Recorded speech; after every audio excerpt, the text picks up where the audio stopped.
Good morning, नमस्कार, स्वागत है आपका हमारे चैनल जीएस स्टडी 94 में। और दोस्तों मैं यश। तो दोस्तों आज का जो एडिटोरियल और जनसत्ता के मुख्य पृष्ठ का भाग है, जिसे हम संपादकीय के नाम से जानते हैं, उसके बारे में आज हम विचार विमर्श करेंगे। वीडियो लेट सवेर हो जाता है। अब सोच रहे हैं कि एक समय निर्धारित किया जाए और डेली उसी टाइम पे एडिटोरियल या फिर कोई किसी अन्य विषय के बारे में यदि एक्सप्लेनेशन हो रहा है तो उस वीडियो को डाला जाए। अब सोच रहे हैं थोड़ा एक रूम पहले उसके लिए बनाया जाए, उस हिसाब से तभी संभव होगा ना। तब आप हो सकता है आप मेरा फेस भी देखें। तो आज हम बात करेंगे हंगामे का चलन। एक बात पहले मैं बता दूं, मैं हमेशा बार बार कहता हूं, यदि आप लोग विद्यार्थी हैं, ठीक, और आप बीपीएससी या फिर अन्य किसी भी कॉम्पिटिटिव एग्जामिनेशन की तैयारी कर रहे हैं, आपको एक तरह से ना समालोचक बनना पड़ेगा। एक ऐसा व्यक्ति बनना पड़ेगा, यदि कोई चीज़ है तो उसकी अच्छाई एक तरफ करिए, उसकी बुराई एक तरफ करिए, वो होता है समालोचक। ठीक, आप कभी भी किसी के समर्थक मत बनिए, ठीक है। जो लोग समर्थक बने बैठे हुए हैं ना, उनका हमेशा से शोषण होता है, शोषण होगा, ठीक, या फिर उनके माध्यम से किसी दूसरे का शोषण कराया जाएगा। इसलिए नेताओं का जो उद्देश्य होना चाहिए वो विकास होना चाहिए। पर आज कल हमारे देश में जिस प्रकार से नेता एक दूसरे से लड़ा रहे हैं वो बहुत बड़ी बात है। और आज हमारे देश में क्या हंगामे का चलन है। जैसे ही संसद का सत्र स्टार्ट होता है, एक दूसरे के ऊपर मारामारी स्टार्ट हो जाता है, और वही मारामारी घमासान युद्ध हमारी सड़कों पे, गाँव में, शहरों में, हर जगह आपको देखने को मिलेगा। वही विरोध प्रदर्शन, वही हंगामा।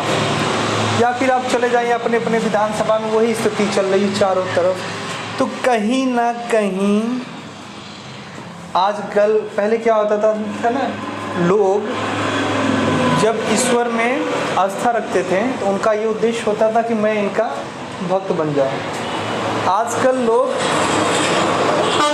देवी देवताओं के भक्त नहीं बन रहे हैं, लोग राजनीति नेताओं का जो है कि समर्थक कहें या भक्त कहें, सब एक ही बात है। यदि आप समाजवादी पार्टी हो, चाहे भारतीय जनता पार्टी, चाहे आम आदमी पार्टी हो, उसके खिलाफ यदि कुछ बोल रहे, यदि उसका कोई अंधभक्त समर्थक खड़ा हुआ तो आपको हिंसक रूप से वो सिखा देगा कि भैया कितना गलत आप बोल रहे हैं। इसीलिए मैं बार बार कहता हूँ, you have to become and like whatever you want, but do not become ये, ठीक है। चापलूसी उपलूसी किसी का कभी नहीं करना चाहिए। तब आगे चलते हैं। लिखा है, तब न्यूयॉर्क में थी मैं जब कश्मीर फाइल्स को लेकर हंगामा शुरू हुआ। बानू जी हैं ये। इत्तेफाक से उस दिन मैं एक यहूदी दोस्त के साथ खाना खा रही थी जो इजराइल के अखबार पढ़ती हैं। उसने अखबार में पढ़ा कि दिल्ली में इजराइल के राजदूत ने भारत सरकार से माफ़ी मांगी। इजराइल के अखबारों में काफ़ी निंदा की गई थी राजदूत साहब की माफ़ी की, और सुर्खियों में एतराज़ जताया गया था। मेरी दोस्त ने कश्मीर फाइल्स का नाम तक नहीं सुना था, तो उसने आश्चर्य जताते हुए मुझसे पूछा कि सारा मसला क्या है।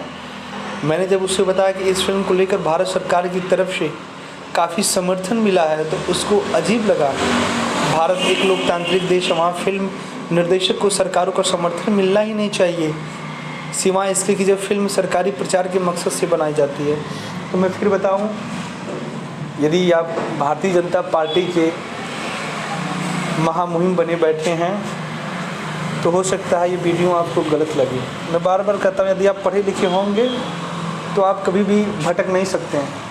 आप जाति धर्म नेताओं के चक्कर में आप कहीं नहीं आ सकते हैं। आप अपना विषय रखेंगे, आप अपना विचार रखेंगे, आपकी जो आइडियोलॉजी है तो दुनिया के सामने आप रखेंगे, बल्कि आप किसी दूसरे की विचारधारा में नहीं बदलेंगे।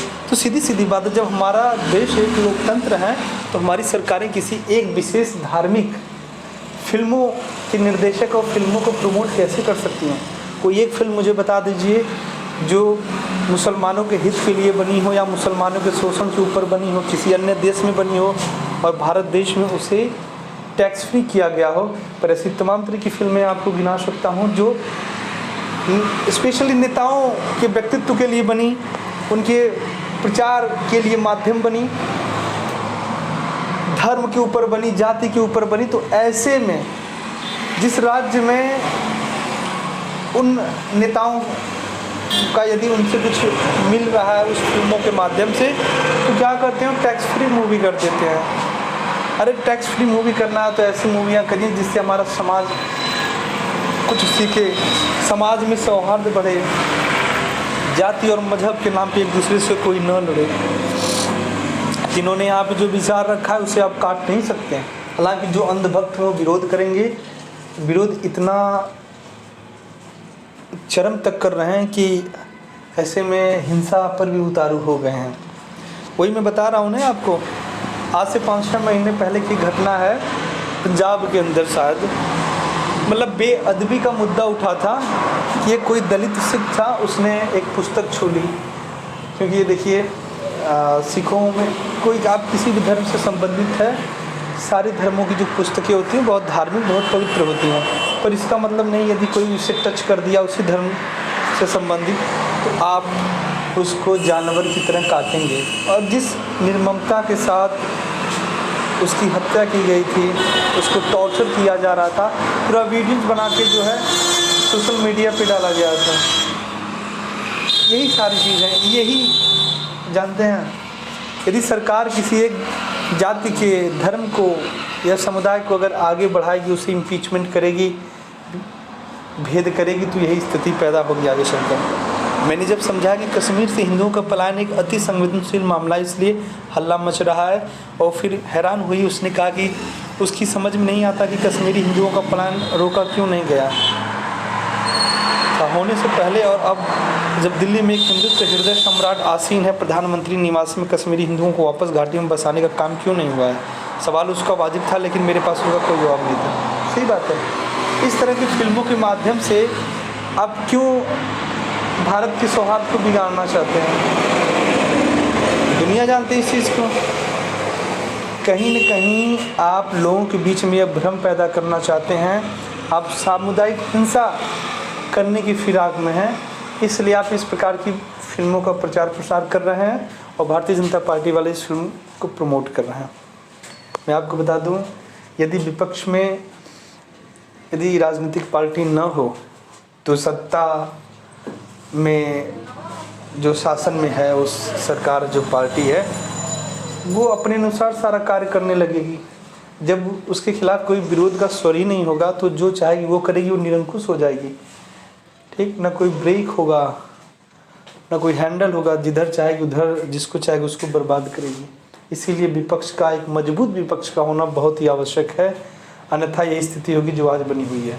हम लोग किसी का विरोध नहीं कर रहे हैं, पर एक डेमोक्रेटिक को अच्छे रूप से संचालित करने के लिए मतलब व्यक्तिगत दुश्मनी न निकालें। जैसा आज हो रहा है, फला पक्ष का नेता यदि कुछ बोल दिया, उसके घर ईडी का रेड मरवाओ, सीबीआई मरवाओ, इनकम टैक्स डिपार्टमेंट भिजवाओ, सब पूरी तरह से उन्हें बर्बाद करके उनका उद्देश्य यही है। अब आप बता दें, आज के देश में, आज के समय में हमारे देश में कितने न्यूज़ चैनल हैं जो हमारी सरकार के खिलाफ दिखा रहे हैं? जितने भी थे सबको ख़त्म कर दिया गया। वो अपने जीवन के संरक्षण के लिए किसी दूसरे देश में जाके बैठे हुए हैं, वहाँ से बेचारे कभी कभार लाइव आके बोल देते हैं। आप ले लीजिए रवीश कुमार को, ठीक है, तो आजकल उनकी ये स्थिति है। पर आप देखिए कहीं न कहीं सरकारें ऐसे पत्रकारों को लोकप्रियता बढ़ा दी है। आज पूरा देश उस रवीश कुमार के साथ खड़ा है। एक सवाल उसका वाजिब था, लेकिन मेरे पास कोई जवाब नहीं था। जब देखा कि उस इजराइल फिल्म निर्देशन के बयान को लेकर अनुपम खेर ने कहा है कि जिन लोगों ने होलोकॉस्ट देखी है उनको तो कम से कम कश्मीरी पंडितों के साथ हमदर्दी होनी चाहिए। मैं खुद सोचने लगी कि कश्मीरी पंडितों की असली समस्याओं पर क्यों इतना कम ध्यान दिया जा रहा है और इस फिल्म पर क्यों ज़्यादा। प्रधानमंत्री और देश के गृह मंत्री कई बार आश्वासन दे चुके हैं कि घाटी में अब शांति इतनी है कि जितने पर्यटक घूम रहे हैं कश्मीर में उतने पहले कभी नहीं दिखे। सवाल है कि इतना शांति है अगर घाटी में, तो क्यों नहीं लाखों की तादाद जैसा गृह मंत्री तो क्या यही मुख्य वजह है कि इस इजरायली फिल्म निर्देशक के बयान को लेकर भारत सरकार की इतनी परेशानी की? जब भी कोई समस्या बहुत कठिन हो जाती है तो अक्सर देखा गया है अपने भारत महान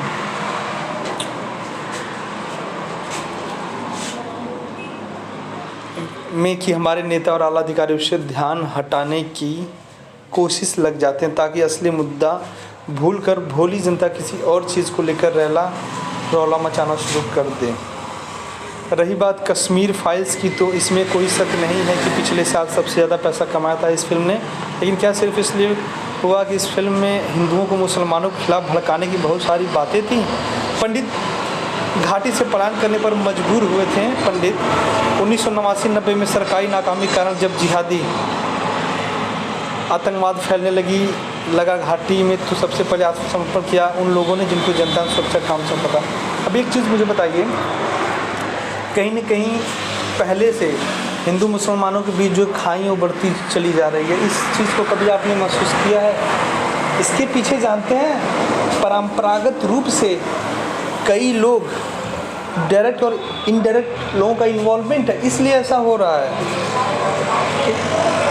भैया फिल्म की तो बात जो है तो ठीक है, चलिए फिल्मों में बहुत सारी चीज़ें दिखाया गया है कि कश्मीरी जो पंडित हैं उनके विस्थापन को लेकर, पलायन को लेकर, तो क्यों नहीं अब तो आपकी सरकार है, आप जाके उनका पलायन रोकें, उनको विस्थापित करें, ठीक है। उन्हें सारी योजनाएं दें जो फिल्मों में दिखाया गया है। यदि इसी प्रकार से अपने ही देश में एक दूसरे जाति और धर्म के लोगों का शोषण दिखाया गया जो पहले हुआ है, या फिर एक नरेशन बनाया गया, तो याद रखिएगा ये देश आपस में कलह में ख़त्म हो जाएगा। दोष कश्मीर के राजनेताओं का तो है ही, दिल्ली के राजनेताओं का भी है। कश्मीर फाइल्स में महत्वपूर्ण मुद्दों को गहराई से उठाने के बजाय ध्यान दिया गया कि सिर्फ जिहादियों की दरिंदगी पर। शायद इसलिए इस फिल्म को देखकर इजरायली फिल्म निर्देशक नदव लापिद को लगा कि इस फिल्म सरकारी प्रचार के लिए बनाई गई है। अब देखिए, इस फिल्म का इतना लंबा वो कर दिया गया था कि यदि इस फिल्म के खिलाफ यदि कोई बोल दिया तो जितने भी पत्रकार हैं, ठीक है, जितने भी भारतीय जनता पार्टी के कार्यकर्ता हो, नेता हो, आला हो, अफसर, जितने लोग भी हैं वो एकदम भौचक्के रह गए और तुरंत उनके ऊपर कार्रवाई की है। एक छोटे से नागरिक को जेल में डालो, ये है राइट टू एक्सप्रेशन है, you don't have to speak in India. तो यही सारी चीज़ें इसमें दिखाया गया कि किस प्रकार से लोग मोदी भक्त बन रहे हैं, ठीक है। जहाँ पर देश को आगे बढ़ाने के लिए सेवा की भावना होनी चाहिए, वो धीरे धीरे लोगों के बीच से ख़त्म हो रही है। और यही स्थिति अगर रही लंबे समय तक तो देश में विपक्ष के नाम पे कोई कुछ नहीं रहेगा। आप देख रहे हैं आज कल उत्तर प्रदेश के अंदर 2 दिन पहले की घटना है, एक मुसलमान रोड पे रेहड़ी लगाया था तो पुलिस वाले ने, अब बोलिए आप इतना आक्रामक कैसे हो जा रहे हैं? आपको इसलिए तैनात किया गया आप लोगों की सेवा करें, पर नहीं दोस्तों, उसने उठा के फेंक दिया रेलवे ट्रैक पे। जब बेचारा गया रेलवे ट्रैक पे अपना सामान उठाने के लिए तो उसके पैर कट गए। क्या उसके शरीर का जिस तरह से अंग उसके शरीर से अलग हुआ है, कोई सरकार उसे जोड़ पाएगी? बस मुहैया राशि दे दी जाएगी। तो कहीं न कहीं ये जो दूरी है, इस चीज़ को आप लोग समझें। तो आज लेना ही, नमस्कार, धन्यवाद।